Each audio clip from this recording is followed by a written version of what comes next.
Okay, folks, this is the furnace running in manual mode because my circuit board broke and I will need heat, so I just can't wait. I gotta make it work.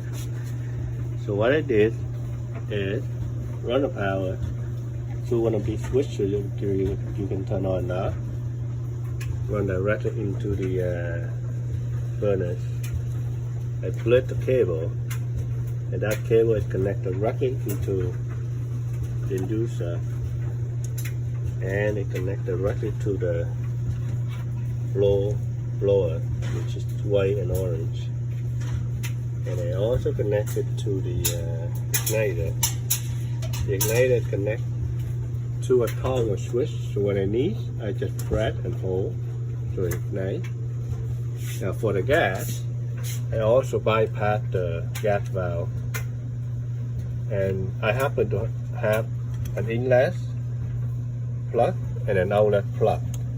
So I just remove the plug and just connect the gas line to it.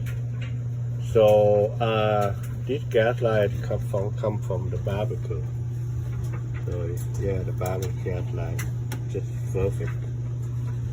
So to turn on, first you turn on the power, okay, and then you turn on the gas, and you hold the igniter.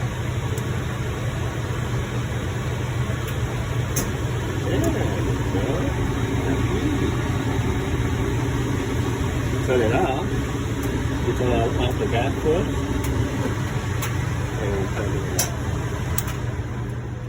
That's it. Simple. Work for now.